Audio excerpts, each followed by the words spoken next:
In Budapest, a political bomb just detonated that is still shaking the foundations of the European Union. J.D. Vance, the second most powerful man in America, flew directly into the heart of Viktor Orbán's Hungary and sat down with Alice Weidel, the woman that the German government has spent years trying to destroy. Three of the most feared names in the globalist playbook in one room, in one city, sending one message. And when Friedrich Merz saw the photographs, sources inside the Chancellery described his reaction as uncontrollable fury. Because Merz understood immediately what this meeting really meant. This wasn't diplomacy. This was a declaration. The old Europe is being dismantled, and the people doing it are no longer hiding. The corridors of Budapest have witnessed history before. Revolutions, occupations, the fall of empires. But what unfolded inside those walls in the first week of April 2026 is being described by senior European political analysts as the most consequential meeting on European soil in 2 decades. J.D. Vance, Vice President of the United States of America, did not travel to Paris. He did not land in Berlin. He did not sit across from Macron in the Elysee Palace or share coffee with Friedrich Merz in the Chancellery. He chose Budapest. He chose Orbán. And seated at that same table, in that same room, was Alice Weidel, the leader of the Alternative for Deutschland, the party that the German Domestic Intelligence Agency had just officially labeled an extremist organization. That label was supposed to be a political death sentence. Instead, it became her invitation to the most important table in the world. To understand why this meeting sent shockwaves through every government office from Brussels to Berlin, you need to understand what Brussels has spent the last 3 years building. The EU machine did not simply disagree with Orbán, Weidel, and their political allies. It declared war on them. It deployed the full institutional arsenal. Financial penalties, voting rights suspensions, intelligence operations, and coordinated media campaigns, all designed to achieve one singular objective: erasure. Brussels wanted these voices gone. It wanted Orbán replaced with a compliant technocrat who would rubber stamp every directive from von der Leyen's commission. It wanted Weidel criminalized, her party banned, her movement buried under the weight of state-sponsored legal persecution. The plan was surgical, coordinated, and backed by the full financial and institutional power of the European Union, and it failed spectacularly. The timing of Vance's arrival in Budapest was not coincidental. It was calculated to the hour. The Hungarian parliamentary elections were scheduled for April 12, 2026, and the EU had pulled every available lever to tilt that election against Orbán. Brussels had weaponized Hungary's access to EU structural funds, freezing billions in transfers and applying maximum financial pressure on Budapest in the weeks leading up to the vote. Hungarian opposition media, heavily funded by George Soros-linked NGOs and indirectly supported through EU grants, had saturated the airwaves with predictions of Orbán's imminent political collapse. The narrative being pushed from Brussels was simple. Orbán is finished. Hungary is ready to return to the European fold. The days of defiance are over. Then J.D. Vance landed in Budapest on April 7th, and every single one of those narratives collapsed in real time. The symbolism was overwhelming and entirely deliberate. By choosing to stand on Hungarian soil just 5 days before the election, Vance delivered a message that no press release, no diplomatic cable, no official statement could have communicated with the same force. The Trump administration was not neutral in this battle. It was not observing from a distance. It had chosen a side, and the side it chose was the side that Brussels had spent years trying to annihilate. Every Hungarian voter watching the news that evening understood exactly what they were seeing. The most powerful government on earth had just told them that Viktor Orbán was not isolated, he was protected. But the Vance visit was only the surface layer of what was actually happening in Budapest. Beneath the handshakes and the official photographs, a deeper strategic architecture was being constructed. According to sources familiar with the discussions, Vance arrived in Budapest carrying not just symbolic solidarity, but a concrete policy framework. The conversations between the American delegation and Orbán's government reportedly covered intelligence cooperation, trade restructuring outside EU frameworks, and a coordinated approach to European Parliament strategy ahead of the next major EU institutional cycle. This was not a courtesy visit. This was a working session between allied governments building a shared operational plan. And then came the detail that truly detonated inside the Brussels bureaucracy.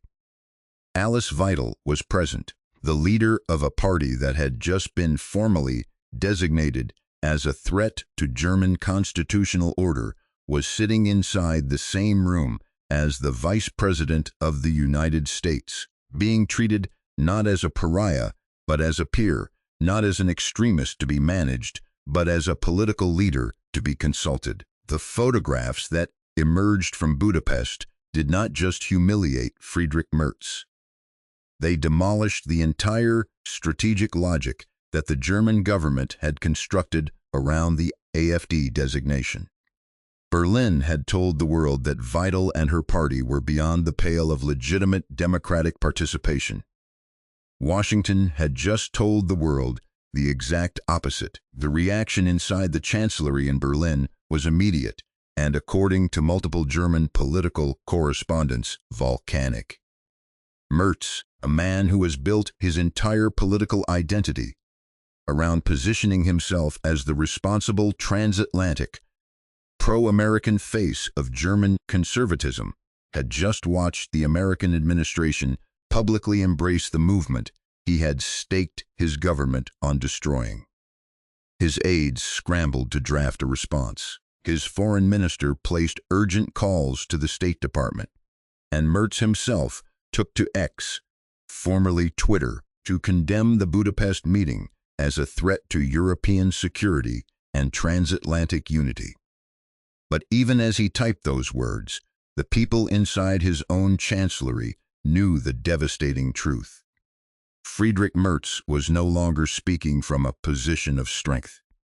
He was screaming from a position of irrelevance, because here is the question that every political operative in Europe is now asking behind closed doors, and nobody in the mainstream press wants to say out loud. If Washington has officially embraced Alice Weidel as a legitimate partner, if the Vice President of the United States is photographed sitting beside her in Budapest while the German government calls her party extremist, then which government has actually lost its democratic credibility? The German state, which is using its intelligence apparatus to suppress a political party that commands 27% support among German voters, or the movement that Brussels and Berlin have spent years trying to erase, and which is now being received in foreign capitals as a legitimate governing force. That question is hanging over every chancellery in Europe right now, and Friedrich Merz does not have an answer. What he does have is a problem far more dangerous than anything Brussels prepared him for, because what was agreed inside that room in Budapest goes far beyond a political photograph. And when the full details of the Washington ultimatum, aimed directly at Berlin, become public, Merz will realize that his firewall was never protecting Germany from the AfD. It was protecting him from the consequences of his own catastrophic miscalculation. The Budapest meeting was the visible explosion. What followed from Washington was the shockwave that nobody in Berlin saw coming.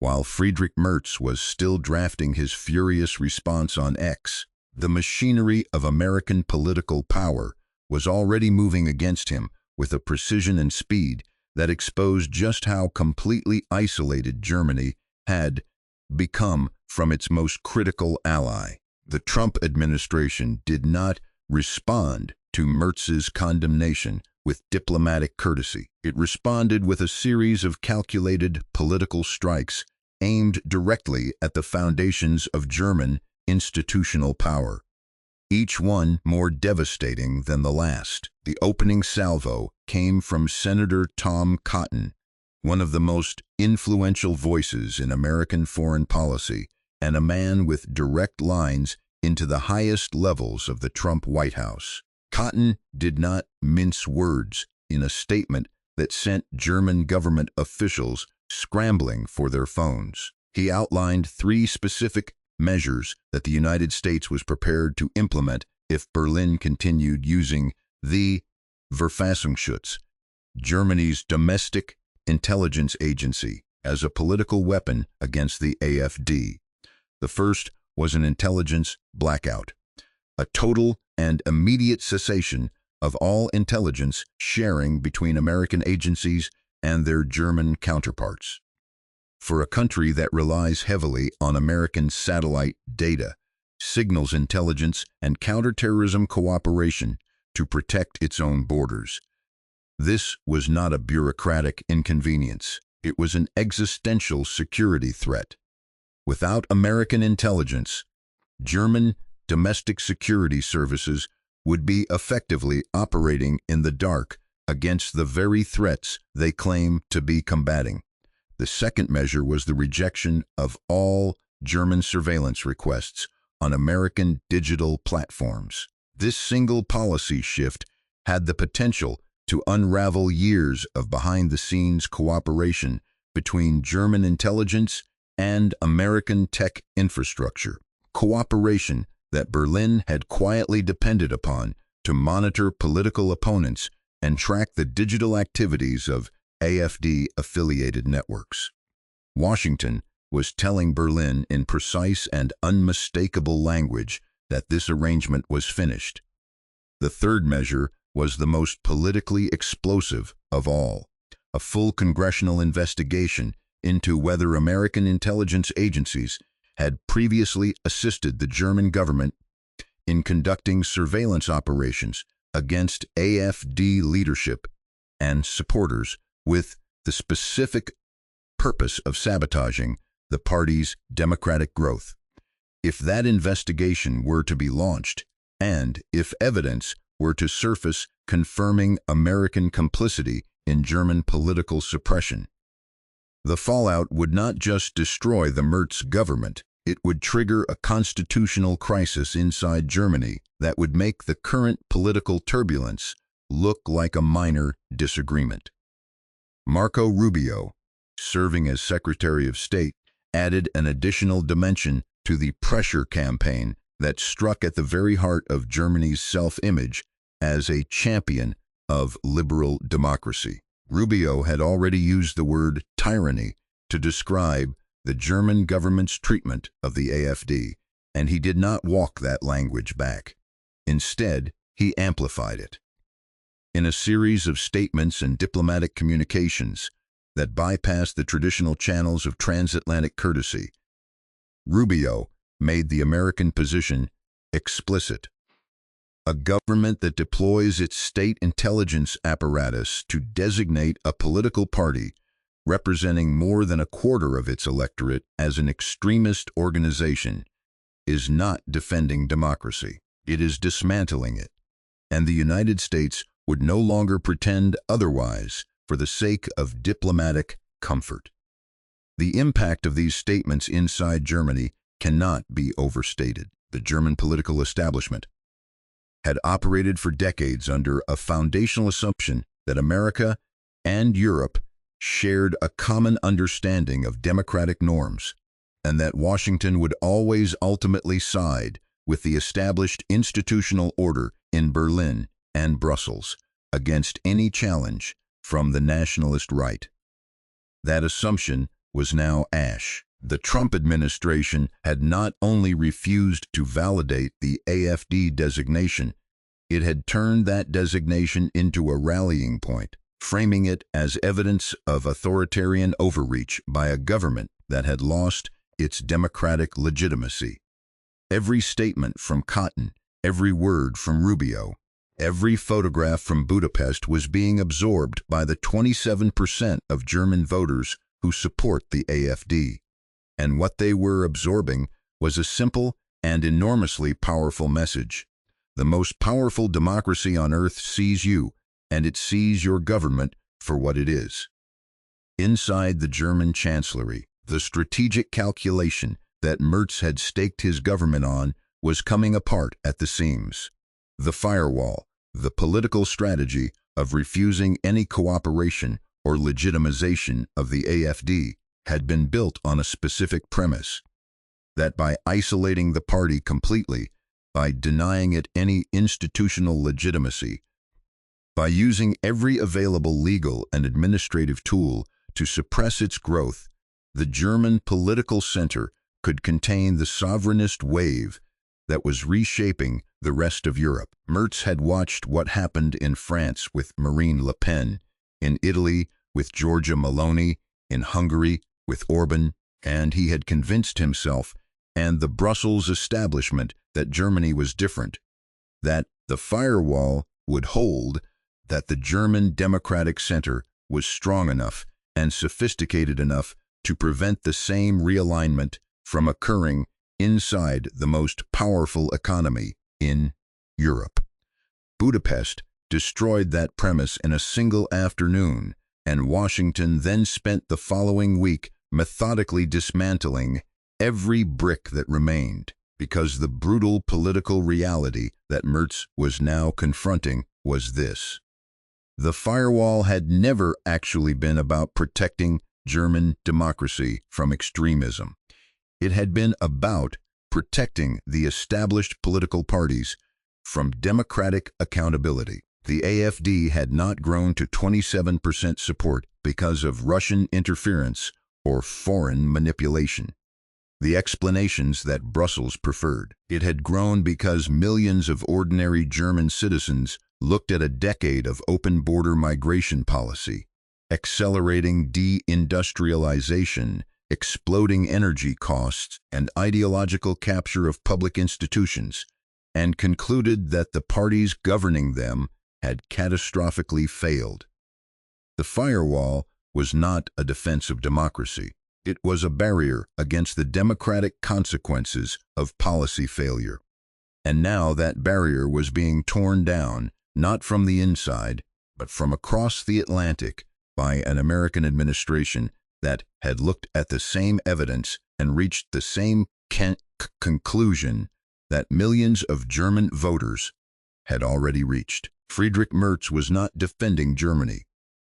He was defending a system that had failed Germany. And the axis forming between Washington, Budapest, and the AfD was not a threat to European democracy. It was the democratic reckoning that a decade of institutional arrogance had made inevitable. The question now was no longer whether the firewall would survive. It was already gone. The question that was keeping every senior official in Berlin awake at night was far more dangerous. If Washington had formally aligned itself with Vital and was treating the AfD as a legitimate governing partner on the international stage, how long before that legitimacy translated into something far more concrete inside Germany itself? And what exactly had been agreed behind closed doors in Budapest that the public still did not know? Because the Budapest meeting had a final act, one that has not yet been fully reported, one that changes everything about what comes next for the European Union, for Germany, and for the future of the continent's political architecture. And when that final act becomes clear, even the people who thought they understood what happened in Budapest will realize they had only seen the beginning. The final act of Budapest was not a handshake. It was a blueprint behind the closed doors that the cameras never reached.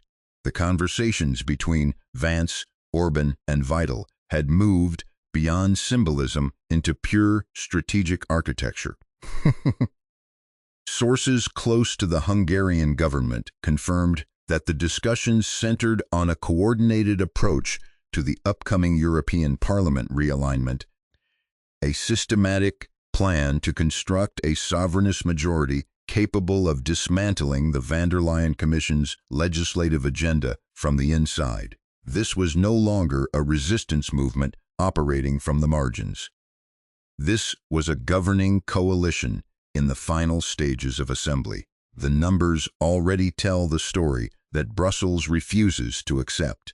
The Patriots for Europe group and the European Conservatives and Freeformists combined now represent a parliamentary force that the traditional grand coalition of socialists and centrists can no longer simply outvote and ignore. With the AfD's integration into this international framework now formalized through the Budapest meeting, the political mass of this coalition has reached a threshold that fundamentally alters the balance of power inside the European Parliament. Every budget negotiation, every legislative priority, every institutional appointment that Brussels assumed was safely within its control is now contested territory.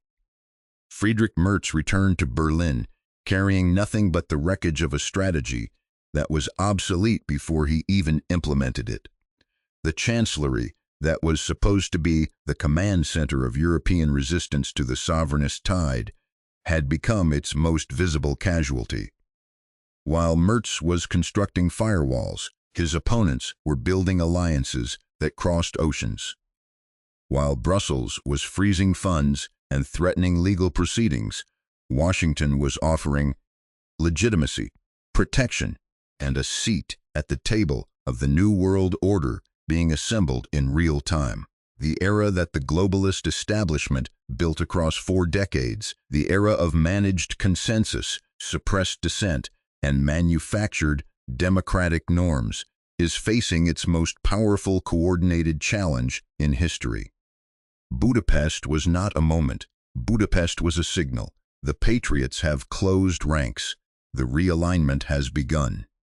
And the world that Friedrich Merz was elected to protect no longer exists.